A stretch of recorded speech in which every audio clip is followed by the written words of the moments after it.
तो राम राम दोस्तों, आपका मेरा एक स्टडी चैनल में स्वागत है। जैसे कि हम यहाँ पर हम पढ़ रहे हैं मीणा जनजाति। कौन सी जनजाति? मीणा जनजाति। यहाँ पर पहली लाइन लिखी थी अर्थ। मीणा का शाब्दिक अर्थ क्या है? मत्स्य या मीन, जिसे हम मछली कहते हैं। संस्कृत में क्या कहते हैं? मीन। और हिंदी में क्या कहते हैं? मछली। मीणा पुराण, यह ग्रंथ मुनि मगन सागर ने लिखा। मीणा पुराण किसने लिखा? मुनि मगन सागर ने लिखा। लीला मौर्य संस्कार, मीणा जनजाति का कौन सा संस्कार होता है? मौर्य संस्कार होता है। मीणा में प्रचलित विवाह से संबंधित संस्कार है। लीला इसे हम मौर्य संस्कार कहते हैं। ये मीणा जनजाति में एक विवाह संबंधित संस्कार होता है। जयपुर में मीणा जनजाति की सर्वाधिक संख्या जयपुर जिले में स्थित है। सर्वाधिक जनसंख्या मीणाओं की कहाँ पर है? जयपुर में।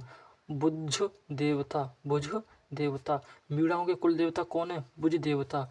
झगड़ा राशि, युवती को भगाकर विवाह करने वाले पुरुष से पंचायत द्वारा वसूला गया मुआवजा। झगड़ा राशि क्या कहलाता है? युवती को भगाकर विवाह करने वाले पुरुष से पंचायत द्वारा वसूला गया मुआवजा। बडालिया, माता पिता द्वारा तय विवाह, जैसे सगाई करने के बाद विवाह होता है उसे कहते हैं, क्या कहते हैं? तय विवाह। यह बडालिया। माता पिता द्वारा तय विवाह संबंधों में मध्यस्थता करने वाला या वाले फूफा या मामा को कहते हैं क्या? बडालिया। की कुमारी, संकट के समय मुंह पर हथेली लगाते हुए जोर से चिल्लाना।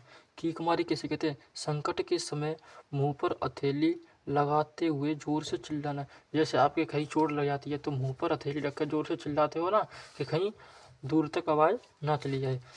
गेली, मीणा युवकों के घेर खेलने की लकड़ी को कहते हैं, क्या कहते हैं? गेली। क्या किसको कहते हैं? मीणा युवकों के घेर खेलने की लकड़ी को कहते हैं।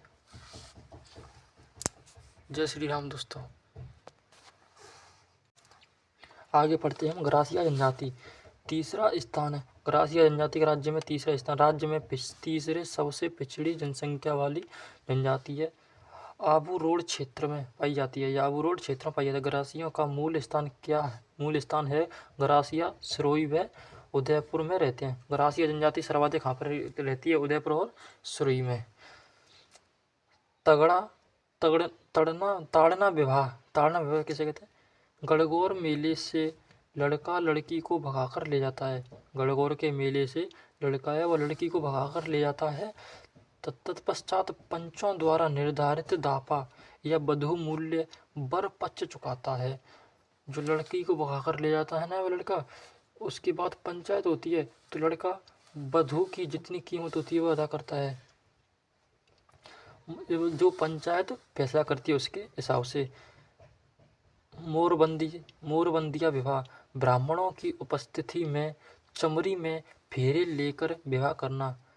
चमरी में फेरे लेकर किया गया विवाह क्या कहलाता है? मोरबंदिया विवाह। यह ग्रासियों की एक परंपरा है। केवड़ा नाता विवाह, विवाहित स्त्री किसी पुरुष के साथ भाग जाती है।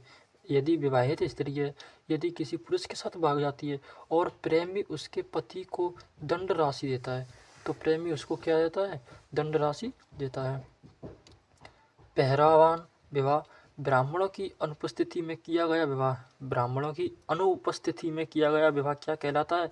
पहरावना विवाह। छेड़ा छूट, पति द्वारा दंड चुकाकर पत्नी को तलाक देने की प्रथा। जीवित प्रथा क्या कहलाती है? छेड़ा छूट कहलाती है। जीवित नाता, कोई पुरुष किसी स्त्री के पति को राशि देकर, यदि कोई पुरुष किसी स्त्री के पति को राशि देकर उससे विवाह कर सकता है उसे जीवित नाता कहते हैं। घेर, गरासियों के घर को घेर और घरों के समूह को फालिया कहते हैं। ये इंपॉर्टेंस है दोस्तों। गरासियों के घरों को क्या कहते हैं? घेर।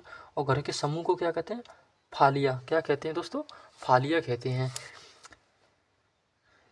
ये सहलोत, गरासियों के गांव का मुखिया। गरासियों के गांव का मुखिया क्या कहलाता है? सहलोत।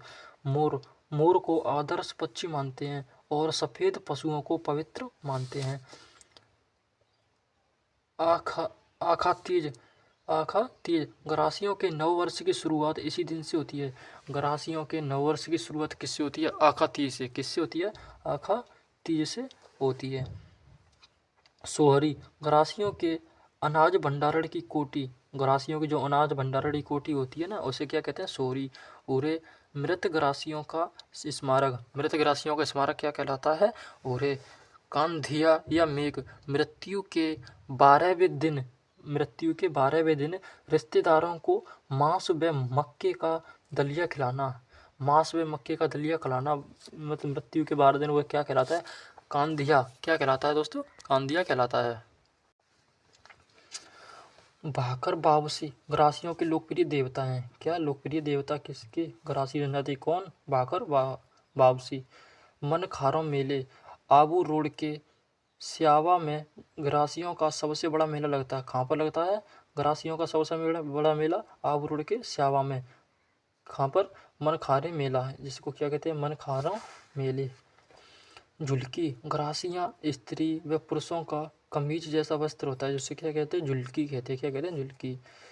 आरी बावरी गरासियों में प्रचलित सामूहिक कृषि। गरासियों में प्रचलित सामूहिक कृषि क्या कहलाती? कृषि पद्धति क्या कहलाती है?